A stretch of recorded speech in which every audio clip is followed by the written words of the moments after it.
Welcome to another segment of the Koni podcast.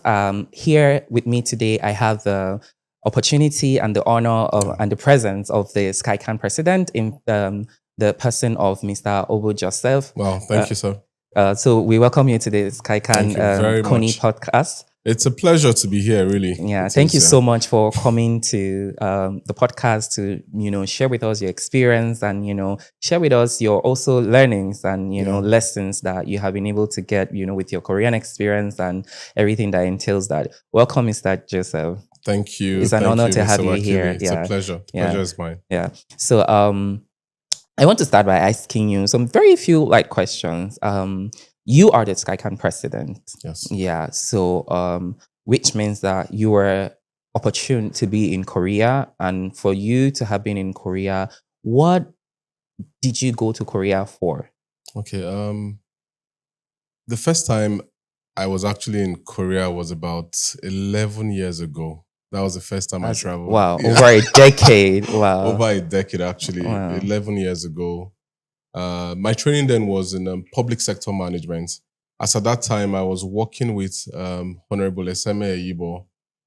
He was the one-time spokesperson for the House of Representatives. Then he was also at some point the chairman, House Committee on Donor Agency and Civil Society of the House of Representatives.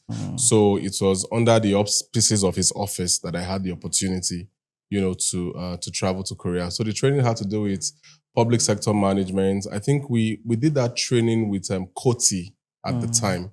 So the second training I went for was last year. That was in that's digital records. Digital records. That training was dispensed by the National Archives of Korea. So those are the two programs that I had the opportunity of attending. And it would interest you to note that, for me, having visited 11 years ago, then to return to a place after 11 years, and you're like, oh my God, what happened here? Yes. It was a total transformation. Like it was so different. I would go to my village, although I haven't been to my village in a while. But you visit some parts of Nigeria and you're like, okay, you're seeing, okay, maybe there are like 2 more roads added, 3 more bridges, but when you see things coming at you like this is just within a space of a decade, and it's totally mind blowing. You can't even, like, everything has changed. That was just the feeling, the feeling that some persons were not sleeping. They actually went to work to make their country keep working. Yeah, fun fact, like you go through the streets of, Seoul at night, and maybe at 12 a.m. or 2 p.m., there's a road construction going on. I have seen it.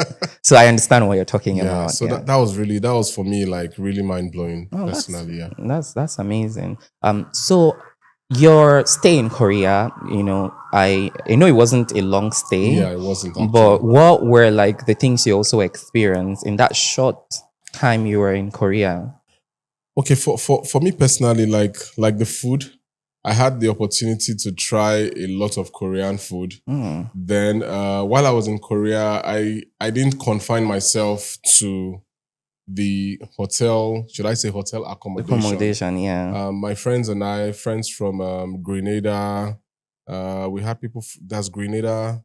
There were several other countries, even I think Pakistan, Laos, and one other country. Yeah, mostly low and middle income countries. Yes, we really did a lot of moving around. So most times exploring the city. We explored the underground train system, the transport system. We did a lot of moving around to malls, to shopping malls. We did a lot of buying as well. Yeah. We bought a lot of stuff, changed monies, and did a lot of shopping. And it was really nice to really to see the Korean hospitality. Yeah. You are on the bus and you don't everybody's just minding their business. Yes, they're very disciplined. Yeah, very disciplined. Business total silence in public spaces, especially in public transport systems, so like on the train. It was really unique. People when we had cause to maybe ask questions, people were always willing to engage with us. Yes. Like it was something that really brought. They are intrigued to see foreigners. So that for me was it was a very, very good experience. And I can say I'm still looking forward to going back to Korea. Yeah, everybody wants to go back to Korea. Hopefully. Hopefully, yeah. Okay. Yeah. I would like to also ask you one more question. What do you think we can do better as alumni? That's an interesting one. And I don't say it's interesting because we haven't tried to do certain things. But I feel that at the level of at the very core of every association is networking. Yeah. If we can continue to create an opportunity for our members to keep talking, to keep exchanging ideas, because ideas actually rule the world, but ideas with the right people. And why I say that, I think we also need to build among ourselves trust, communication. Yeah, you've said communication.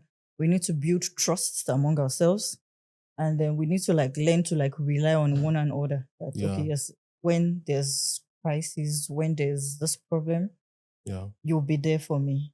Like probably when I'm having a program in my office where we need to invite stakeholders. I know, okay, invite us, will come if you invite me. And from this organization, just apart from learning together, I have these colleagues from probably NCDC, from other organizations like that. Then when we come together, I think the last Quaker program we had here, it was quite interesting that, we had people from water resources, a lot of other organizations like that. And I was hearing some organizations and I was like, oh, wow, this would definitely need input from this organization. Yeah. And I was able to pinpoint it down. And, we shared some ideas that day as regarding to, and one of our colleagues actually said something about us, and was sharing ideas, was like, okay, for us, and I gained one thing there, that at office level, we could actually just suggest ideas to management. Not just suggesting it, you have to actually push forward.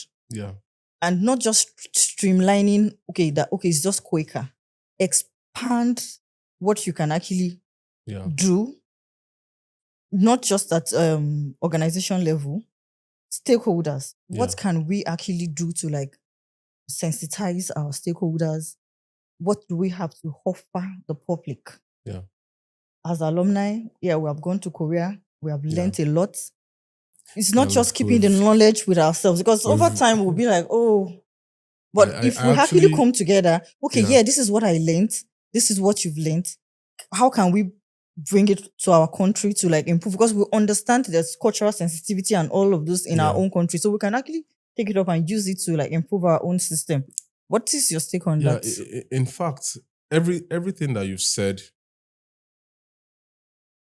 can work only within a proper structure. And Quaker has even created that kind of a structure.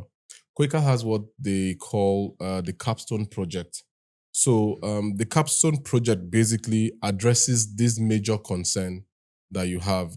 When people have ideas, the Capstone is more like alumni members bring their ideas within a thematic area that is determined by Quaker, and they are encouraged to apply for, I think it's $1,000 fund for them to implement a community-based project in line with the ideas that they have, or maybe the area of study that they participated in while in Korea. So that already runs. I think the first one we had this year was a digital training for five secondary schools in Abuja, 15 students each, senior secondary. So it was a total of 75 students, were trained in digital media, digital tools, use of digital tools, digital creation. It was a full day program, and it was very, very impactful. So those kinds of, I know that we did one, we've done several in the past couple of years, some on maybe reproductive rights, some on hygiene for women, for young girls, different projects like that, So that already happens. But if you look at the number of our members now. We are over like, since Koika started training Nigerians in Koika, they must have trained over 1,600 participants. So you put 1,600 people in a room, you know how big that room must be to be able to contain them. So what SkyCan 2 is trying to do is to just be that platform where people can communicate, they can network, they can build corporate and business relations or relationships. And from that platform, they can begin to do other things. Because when I look at some of the challenges that we have as an association, including funding, Koika funds much of the things that we do in line with Koika's template. But if we have to address all the concerns that our members have, that means that as members of SkyCan, we need to start taking responsibility for the results that we want to see. I would tell you that we have members even at the level of the Court of Appeal. We have justices, like top justices in the Court of Appeal, in the Federal High Court, in the FCT High Court, even Cross River State. Like we have people, big guys within the judiciary. If you are talking of maybe INEC, we have directors there. We have in is it NEPC or INEC? Like even in the CBN, we have members. So there's almost no government parastatal or agency that we don't have representation. So the challenge now is, how do we tap into that resource as an association? And that's what we as SkyCan executives are actually trying to do. But don't forget that it's a volunteer service. And sometimes the resource of time is never really enough. So what we did for the very first time since SkyCan has been existing, we've never had a picnic, something as basic as that. Wow. We've never had a picnic.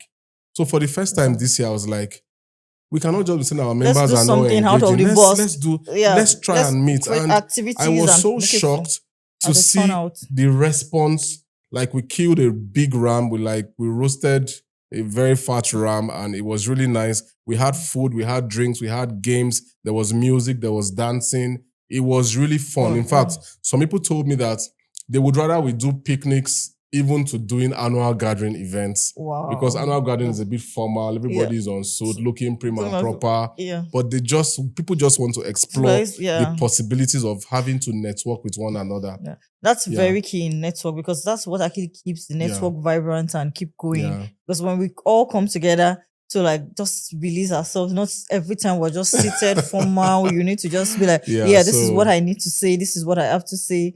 Let people just be free. And that's very important, because through that kind of picnic, you can actually build trust among ourselves. We could just talk, we're not just within ourselves. So we can share ideas and ideology among ourselves. Probably 2-3 people just come together and it really helps. It really helps. So let's talk about like the knowledge you got from your short course. How would you say you have been able to domesticate and impact in the space where you were on your return? Okay. If I would answer that question, like the training we had was basically around archiving. Okay. And it had a lot of foundation in keeping track of the historical developments in Korea, and the lessons for us basically had to do with how can we better preserve records. But I would look at it from another angle in creating that record, because if you are not necessarily doing so much to add value, then what is the value of keeping records that are not necessarily valuable? I'm just saying, for example, let's even look at maybe like the policy space or maybe the leadership space. I don't want to say the political space, because I believe everybody is a leader, but everybody might not be a politician. Yeah. So if I'm looking at it from the leadership perspective now, and I'm like, what are leaders doing that is worth documenting? So for me personally, I'm thinking that, as leaders, we can begin to take pride in doing much more, in believing in having that country first mentality. Nigeria over your own personal goals. Nigeria over your sectional goals. Nigeria over your religious goals. Nigeria over your ethnic goals. So if we have leaders that are thinking Nigeria first, then for me, I feel the doors should be wide open to document that process so that we can see what areas are they doing well, what areas have they failed. Like posterity, that whole posterity can take track of maybe a decade of the lifespan of leaders that a country has had. And we can look back 20 years behind time and say, okay, it was at this point that we started on this new range or new wave of development. So that's how I really want to look at, archiving, not just for archiving's sake, but archiving things that have formed the basis for the new Nigeria that everybody really wants. And I'm not trying to take a jab at anyone. Our leaders are doing whatever they are giving. I'm sure it's their best.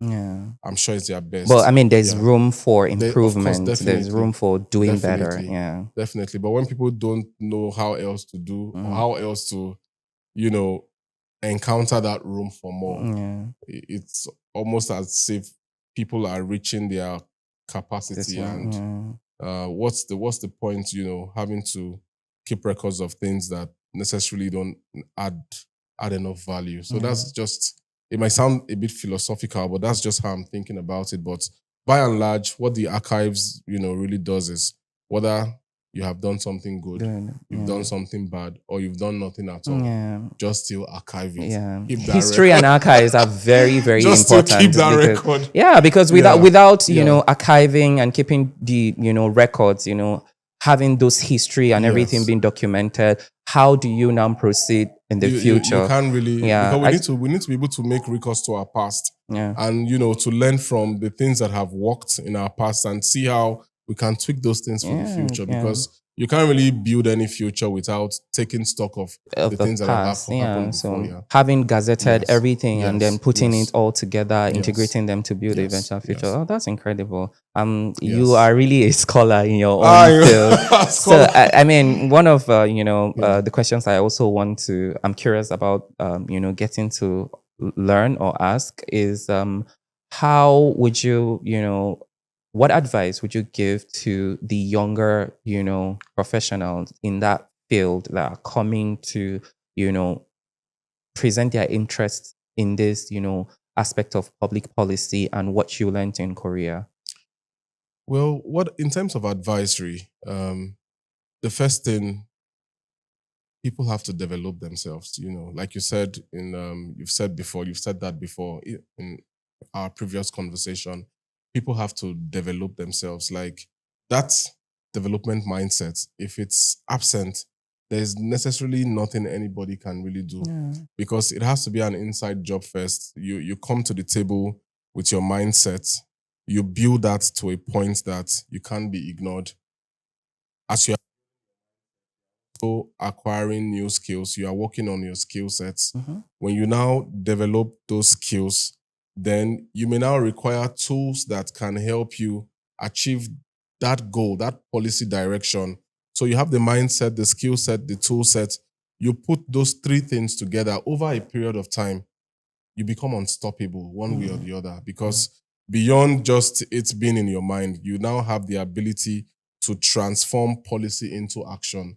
Because like I say sometimes, and a lot of other people say, talk is the easiest thing. Talk is very cheap. But when you find people that are walking the talk, you now understand that they've been able to transit from policy into action, policy into implementation. And that's what really drives development at the end of the day, because policy alone is not going to get the job done. We need people who are dogged, people who believe in that concept of the Nigerianness, and people who are able to create a new identity for what Nigeria is supposed to be. A country that cares, a country that is disciplined, a country that is structured, a country that is development conscious, a country that looks beyond tribe, religion, race, ethnicity, a country for all. That's Nigeria the ideal. first. Yes, Nigeria that's the ideal. first. Yeah. Okay, that's sort of very concise and well packed. Thank you so much, Mr. Obo Joseph. Thanks a lot. Thank you so much for all the work. Thank you for being on the hot seat. I'm very happy that you gave me this opportunity, of course, to be interviewed. And I believe that also for SkyCan, our goal, our overall goal is to see how, even with the very limited funds that we have, is just to see how we can create that opportunity for people to interact, people to network. When people begin to adopt a networking, system, people are talking to each other, people are collaborating. It's a global, society I we're feel that in. that's the least that we can really do. And I encourage our members to take advantage of the networking opportunities to make Nigeria better, to interact more with the Korean system, and to see how we can bring some of the great things happening in Korea to Nigeria, and transition those things into Nigeria to work for every Nigerian, basically. Thank you very much, Mr. Joseph. Thank you very much. Thank you for all the work you have been doing with SkyCan. Thanks for the opportunity. You have been doing great, and I hope and pray that God will continue to give you the fortitude and the strength. I'm already seeing the future of SkyCan in the hands of people. But you are doing well, and thank you for the welcome and all the support you have rendered, even people from outside the SkyCan space. I see you people doing amazing, CSR work with Koika. Wow, I think it's an incredible, work that you people are doing, and I wish you more grace. And thank you very much.